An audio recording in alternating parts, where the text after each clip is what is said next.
region, especially during inflationary times.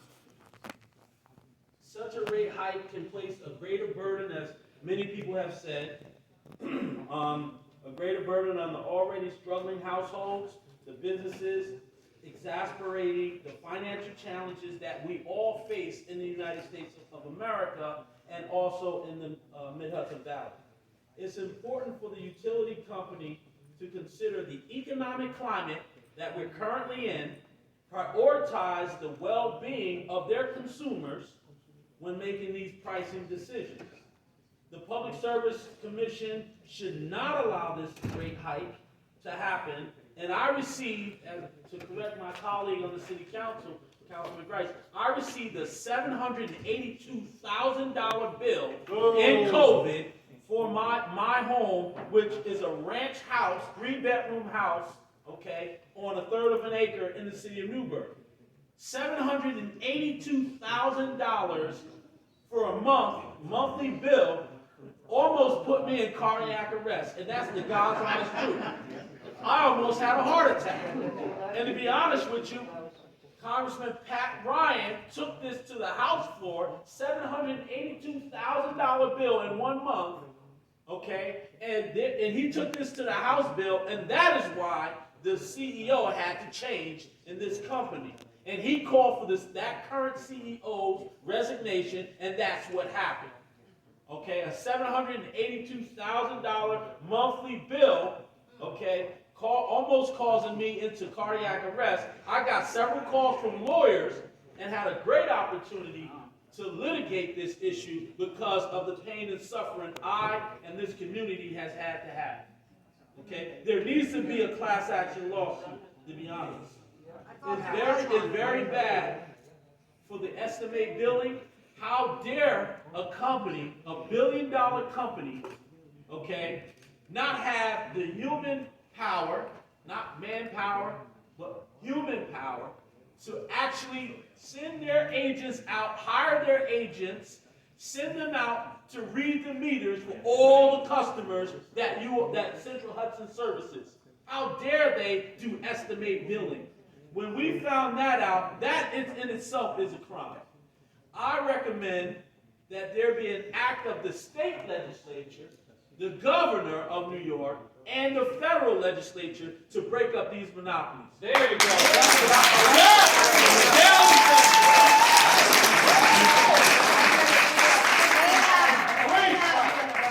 And because I'm a history teacher, in 1896, the Sherman Antitrust Act was passed by federal law, okay, to bust up these monopolies in the United States of America. And then was followed up by 1915, it was known as the Clinton Antitrust Act of 1915 to bust up American monopolies. And now we have these utility monopolies that are legalized, and we are being taken advantage of here in the United States of America, here in the city of Newburgh, and in the Mid-Hudson Valley.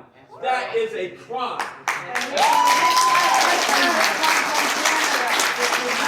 And they're not even, they're companies coming out of Canada, not even the United States of America. So as the mayor of the city of Newburgh, I'm saying to the people of this great nation, we need to put pressure on our state and federal legislatures so that we can continue to break up these monopolies, even if they are utility monopolies. We are American consumers, and we should have a choice on who and what and how to shop for our utility companies. But see, here's what the problem is. Central Hudson created these gas lines in the 1800s. And because they own these gas lines, we don't have a choice as American citizens, and we don't have a choice as American consumers. We should be able to choose what utility companies we want to purchase gas and electric from. So they broke up the electric monopolies, but we need to break up the utility monopolies. And that's a fact. So one last statement I'm going to make. My colleague talked about the gas line replacement program. When I got elected as a city councilman at large in 2015, sworn in 2016, Central Hudson came before the city council, and they asked for a 10-year program. A 10-year program, that's 2016 to 2026. to do the gas line replacement program in the city of Newburgh with the 4 square miles, 29,000 residents that are on record. Because we know there's more, but everyone doesn't participate in the census report. But according to the census 2020, 28 to 29,000 residents, they said they were coming in here to do gas line replacement program for 10 years. Then they snuck into our council meeting, got back on our agenda 2 years ago, and asked for an extension on the 10-year gas line replacement. And my question as the mayor at that time said, I said, who's going to pay? Who's on the hook for these new gas lines? And they said in a very honest way, the consumers will pay. And that's what this is about. They're modernizing their gas lines, these old gas lines, and we're paying for it. And they said it before the city council, and that's on the record. You can check the video. The last thing is, when we talk about the gas line replacement program, all right, as Councilman Bryce just mentioned, we have worked diligently with our Department of Works and our Commissioner of Public Works and our city manager to coordinate the efforts. So when we mill and pave roads in the city of Newburgh, we'll make sure that the gas line replacement has already happened.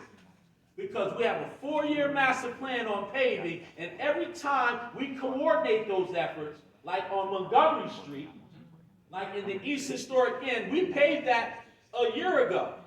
They have already gone back in, not even 2 years later, back into Montgomery Street and other areas in the East Historic End and even in the Heights. When we pave, they go back a year later and start digging up our roads and digging these trenches, and they don't mill and pave again.